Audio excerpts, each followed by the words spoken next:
Hi friends, நம்ம இன்னைக்கு class 12ல types of flat loading stitch தான் பார்க்க போறோம். அதுக்கு நம்ம இந்த மாதிரி ஒரு பாக்ஸ் டிரா பண்ணிக்கலாம். இப்போ நம்ம ரெண்டு சைடும் செயின் ஸ்டிச் போட்டுக்கலாம். பிகினர்ஸ் இந்த மாதிரி செயின் ஸ்டிச் போட்டுட்டு ஃபிளாட் லோடிங் ஸ்டிச்சை நம்ம ப்ராக்டிஸ் பண்ணும்போது நம்மளுக்கு ஈஸியாக இருக்கும். நம்ம இந்த மாதிரி செயின் ஸ்டிச் போடாமலேயும் பண்ணலாம். பட் நம்ம இந்த மாதிரி செயின் ஸ்டிச் போட்டுட்டு நம்ம ப்ராக்டிஸ் பண்ணும்போது நம்மளுக்கு அது ரொம்ப ஈஸியாக இருக்கும். இப்போ எந்த ஒரு ஒர்க்குமே அவுட்டர் கொடுத்துட்டு அது ஃபில் பண்ணும்போது நம்மளுக்கு அது ஈஸியாக தான் இருக்கும். ஸோ அதனால தான் நம்ம இப்போ ஃபஸ்ட்டு பிகினிங்கில் இந்த மாதிரி 2 லைன் போட்டுட்டு பண்ணுறோம். இப்போது நம்ம 2 லைன் செயின் ஸ்டிச் போட்டு எடுத்துட்டோம். ஃபஸ்ட்டு நம்ம ஃப்ளாட் லோடிங் ஸ்டிச்சில் ஸ்ட்ரெயிட் ஃப்ளாட் லோடிங் ஸ்டிச் எப்படி போடுறதுன்னு பார்க்கலாம். நம்ம இப்போ போட்டிருக்க லைனுக்கு முன்னாடி நீடில் விட்டு கீழேருந்து த்ரெட்டை மேலே எடுத்துக்கலாம். பக்கத்தில் ஒரு குட்டி லாக் ஸ்டிச் போட்டுக்கலாம். மறுபடியும் த்ரெட்டை வெளியே எடுத்துட்டு அந்த பக்கம் செயின் போட்டிருக்கோம் இல்லையா, அதுக்கு முன்னாடி நீடில் விட்டு த்ரெட்டை மேலே எடுத்துக்கலாம். மறுபடியும் பக்கத்தில் ஒரு குட்டி லாக் ஸ்டிச் போட்டுக்கலாம். அவ்வளோதான். மறுபடியும் இந்த சைட் போட்டிருக்க செயின் ஸ்டிச்சுக்கு முன்னாடி நீடில் விட்டு த்ரெட்டை வெளியே எடுத்துட்டு பக்கத்தில் ஒரு குட்டி லாக் ஸ்டிச் போட்டுக்கலாம். இதே மாதிரி நம்ம கண்டினியூவாக ஒரு ஸ்டிச் பக்கத்தில் ஒரு குட்டி லாக் ஸ்டிச், மறுபடியும் இந்த செயினுக்கு முன்னாடி ஒரு ஸ்டிச் பக்கத்தில் ஒரு குட்டி லாக் ஸ்டிச் கண்டினியூவாக இதே மாதிரி போட்டுட்டு வந்தோன்னா நம்மளுக்கு ஸ்ட்ரெயிட் ஃப்ளாட் லோடிங் ஸ்டிச் கிடச்சிரும். எப்போவுமே சில்க் த்ரெட்டை யூஸ் பண்ணும்போது நம்ம ஸ்லோவாக தான் பண்ணி ஆகணும். எவ்வளோ நம்ம லேர்ன் பண்ணிகிட்டு இருந்தாலும் அதோட ஃப்ளோவில் தான் நம்ம அதை மெயின்டைன் பண்ணணும். அப்போ தான் நம்மளுக்கு கட் ஆகாது, நம்மளுக்கு கரெக்டாக வரும்.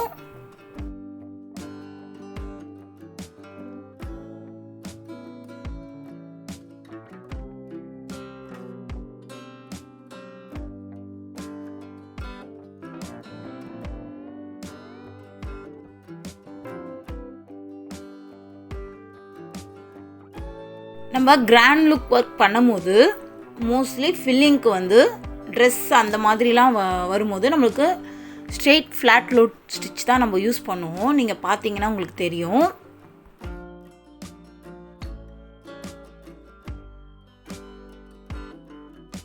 நீங்கள் நல்லா இந்த மாதிரி டபுள் செயின் போட்டுட்டு ப்ராக்டிஸ் பண்ணிகிட்டே இருந்தீங்கன்னா உங்களுக்கு அது ஈஸியாக வந்துடும். உங்களுக்கு சில்க் த்ரெட் ஹேண்டில் பண்ணுறதுக்கும் இந்த மாதிரி ஸ்டிச்சஸ்லாம் போட்டு ப்ராக்டிஸ் பண்ணும்போது தான் நல்லாவே வரும்.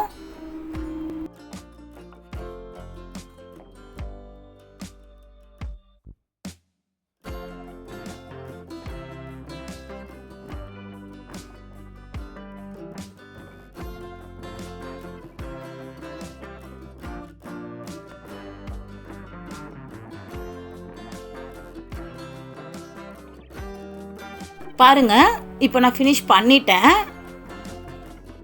இப்போது சைடில் நான் பீட்ஸ் கொடுத்து இந்த ஒர்க்கை நான் கம்ப்ளீட் பண்ணிட்டேன். இப்போது நம்ம இந்த மாதிரி செயின் ஸ்டிச் இல்லாமல் வெறும் ட்ராயிங் மேலே மட்டும் ஸ்ட்ரெயிட் ஃப்ளாட் லோட் ஸ்டிச் எப்படி போடுறதுன்னு பார்க்கலாம். ஏன்னா நீங்கள் செயின் ஸ்டிச் போட்டு ப்ராக்டிஸ் பண்ணதுக்கப்புறம் நீங்கள் செயின் ஸ்டிச் இல்லாமலேயும் நீங்கள் போட்டு பார்க்கணும். அப்போ தான் உங்களுக்கு ஈஸியாக இன்னும் லேர்ன் பண்ண முடியும். நம்ம எந்த ஒர்க் பண்ணும்போது செயின் ஸ்டிச் கொடுத்து பண்ணும்போது அது ஃபினிஷிங் வேறு மாதிரி இருக்கும். இருந்தாலும் நம்ம இந்த மெத்தடும் தெரிஞ்சு வச்சுக்கணும்.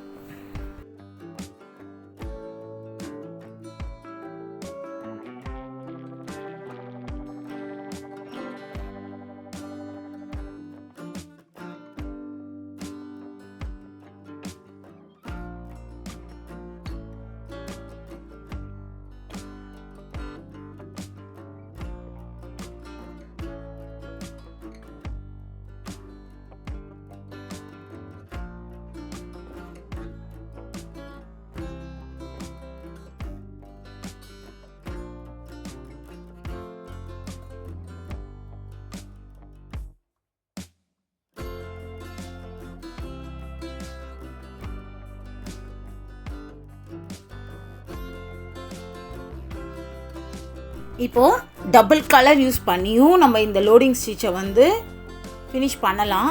அதுக்காக தான் நான் டபுள் கலர் யூஸ் பண்ணி உங்களுக்கு காட்டியிருக்கேன். நம்ம ஏதாவது புதுசாக டிஃப்ரெண்ட்டாக டிசைன்ஸ் யோசிக்கிறோம் அப்படின்னும் போது இந்த மாதிரி டபுள் கலர்லாம் யூஸ் பண்ணிடலாம், நம்ம ஃபில் பண்ணலாம்.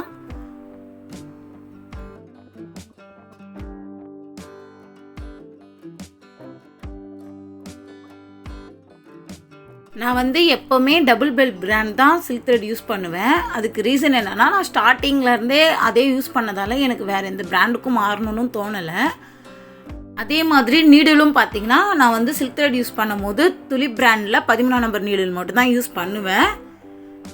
பீட்ஸ்க்கு பீட்ஸ் அயன் நீடல் இருக்கு இல்லையா, அது மட்டும் தான் நான் யூஸ் பண்ணுவேன். ஸோ எனக்கு வந்து அதனால தான் கரெக்டான ஃபினிஷிங் வர மாதிரி இருக்கும். நீங்கள் த்ரெட்டை எப்போவுமே இந்த மாதிரி பாக்ஸில் போட்டுட்டு ஒர்க் பண்ணுங்கள்.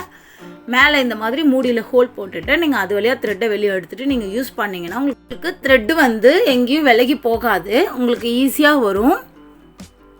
இப்போது டபுள் கலர் போட்டு நம்ம ஃப்ளாட் லோடிங் ஸ்டிச் வந்து ஃபினிஷ் பண்ணியிருக்கோம். அடுத்து நம்ம கிராஸ் ஃப்ளாட் லோடிங் ஸ்டிச் எப்படி போடுறதுன்னு பார்க்கலாம். இதுக்கு வந்து நான் செயின் ஸ்டிச் போடாமலே உங்களுக்கு நான் போட்டு காட்டுறேன்.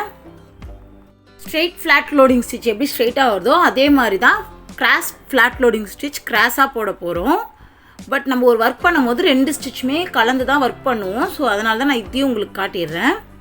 ஃபஸ்ட்டு நம்ம நீடில் கீழே விட்டு த்ரெட்டை வெளியே எடுத்து லாக் ஸ்டிச் போட்டுட்டு கொஞ்சம் கேப்பில் நீடில் கீழே விட்டு த்ரெட்டை வெளியே எடுத்து பக்கத்தில் ஒரு குட்டி லாக் ஸ்டிச் போட்டுக்கலாம். மறுபடியும் மேலே அதே மாதிரி நீடில் விட்டு த்ரெட்டை வெளியே எடுத்துகிட்டு பக்கத்தில் ஒரு லாக் ஸ்டிச் போட்டுக்கலாம்.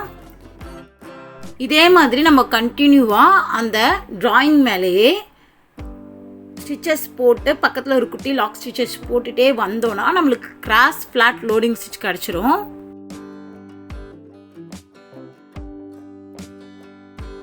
மோஸ்ட்லி இந்த லீஃப் ஒர்க் குட்டி குட்டியாக லீஃப் ஒர்க்லாம் நம்ம பண்ணும்போது இந்த கிராஸ் ஃப்ளாட் லோடிங் ஸ்டிச் தான் யூஸ் பண்ணுவோம். நீங்கள் பார்த்தீங்கன்னா தெரியும், கொடி கொடியாக நிறையா ஸ்லீவ் டிசைன்லாம் நம்ம பண்ணும்போது அதில் குட்டி குட்டி லீஃப்ஸ்லாம் இருக்கும். அதை வந்து இந்த கிராஸ் ஃப்ளாட் லோடிங் ஸ்டிச் மூலியமாக தான் நம்ம வந்து ஃபில் பண்ணியிருப்போம்.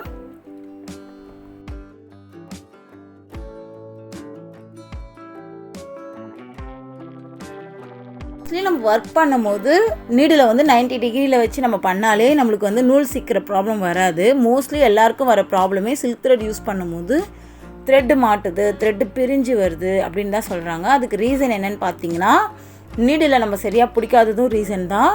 அதே மாதிரி நம்ம த்ரெட்டை அப்படியே விட்டுருவோம், அதுவும் ஒரு ரீசன் தான். அதே மாதிரி கிளாத் வந்து நம்ம கரெக்டாக ஃபிக்ஸ் பண்ணியிருக்க மாட்டோம். ஸோ அதனாலேயும் நம்மளுக்கு வந்து த்ரெட் ஒர்க் பண்ணும்போது நம்மளுக்கு நிறைய ப்ராப்ளம்ஸ்லாம் வரும். நம்ம எடுக்கிற கிளாத் பொறுத்து தான் இருக்குது. நம்ம மட்டமான கிளாத்லாம் எடுத்தோன்னா அது கிளியிற மாதிரி இருக்கும். ஸோ அதனால் அதை நம்ம அப்படியே விட்டுட்டு ஒர்க் பண்ணுவோம். அந்த மாதிரி பண்ணும்போது நம்மளுக்கு லூஸ் விழ ஆரம்பிக்கும். நீங்கள் ஒர்க் பண்ண தான் உங்களுக்கு வந்து அந்த எக்ஸ்பீரியன்ஸ் கிடைக்கும். நீங்களே வந்து கரெக்டாக இது பண்ணலாம் அப்படின்ற மாதிரி உங்களுக்கே தோண ஆரம்பிச்சிடும். இப்போ நான் டபுள் கலர் த்ரெட்டு கொடுத்து கிராஸ் ஃப்ளாட் லோடிங் ஸ்டிச்சை வந்து போட்டு முடிச்சிட்டேன். உங்களுக்கே தெரியும் அது ஃபினிஷிங் பார்த்தாலே.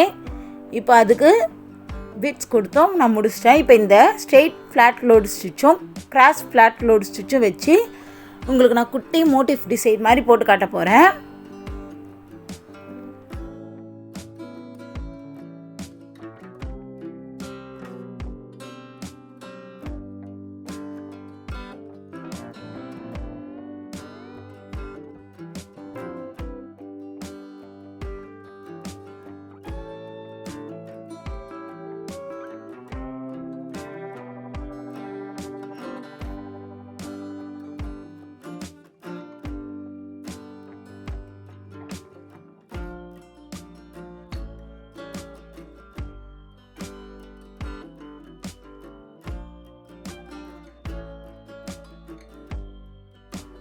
இந்த வீடியோ உங்களுக்கு பிடிச்சிருந்ததுன்னா லைக் பண்ணுங்கள்.